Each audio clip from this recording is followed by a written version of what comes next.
Hi guys welcome back to our channel. இன்னைக்கு நம்ம பறந்து போ அப்படிங்கிற படத்தோட ரிவ்யூ தான் பார்க்க போகிறோம்.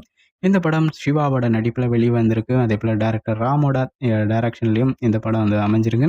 இந்த படத்தோட ஒன்லைன் ஸ்டோரின்னு பார்த்தீங்கன்னா ஒரு ர- ஒரு அப்பாவுக்கும் ஒரு பையனுக்குமான ஒரு உறவை பற்றி சொல்லக்கூடிய ஒரு படமா அமைஞ்சிருக்கு.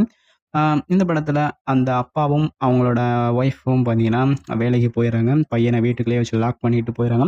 இப்போ தனிமையில இருக்கக்கூடிய அந்த பையனுக்கு வெளிய சுத்தணும் அப்படிங்கிற ஒரு ஆசை வருது. அதுக்காக வந்து அவரோட அப்பாவ கூட்டிட்டு வெளிய சுத்தணும் அப்படிங்கிற மாதிரி நினைக்கிறான். அதுக்காக அப்பாவ பிளாக்மெயில் பண்ணி வெளிய கூட்டிட்டும் வந்துர்றான். வந்த இடத்துல பார்க்கக்கூடிய விஷயங்கள், புது மனிதர்கள சந்தித்த ரீசன்னால வந்து அவனுக்கு அந்த சிறை வாழ்க்கை பிடிக்காம தன்னோட இந்த சுதந்திர வாழ்க்கையில வாழணும்னு ஆசைப்படுறான். அதுக்காக தன்னோட அப்பாவ வந்து கடைசியா கன்வின்ஸ் பண்ணி அந்த வாழ்க்கையில வாழ வச்சானா இல்லையா அப்படின்னு தான் இந்த படத்தோட ஒரு கதையா வந்து அமைஞ்சிருக்கும்.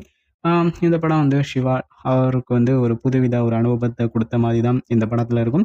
வழக்கம் போல சிவா வந்து எப்போதுமே வந்து காமெடி பண்ணிட்டு இருப்பாரு. பட் ஒரு சில ஒரு நல்ல ஒரு அப்பா ரோல்ங்கிறதுனால, ஒரு அப்பாவுக்கும் பையனுக்கும் என்னென்ன பாண்ட் இருக்கும் அப்படிங்கிறத வெளிப்படுத்துற விதமா நல்ல ஒரு கேரக்டரா வந்து அமைஞ்சிருந்தது. அதேபோல ராம் அவரோட முந்தைய படங்கள போல இந்த படமுமே வந்து ஒரு நல்ல ஒரு ஃபீல் குட் படமா வந்து அமைஞ்சிருக்கு இந்த படம்.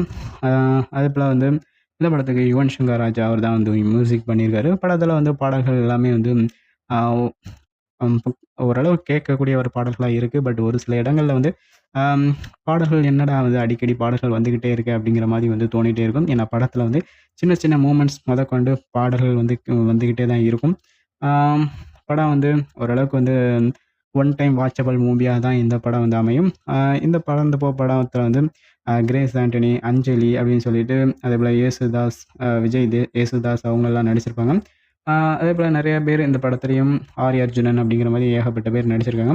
இந்த படம் நீங்க பார்க்கலன்னா மறக்காம தியேட்டர்கள்ல ரிலீஸ் பண்ணியிருக்காங்க. அதேபோல பார்த்துருந்தீங்க அப்படின்னா உங்களுக்கு எப்படி இருந்தது அப்படிங்கிற உங்களோட கருத்துக்கள கமெண்ட் பண்ணுங்க.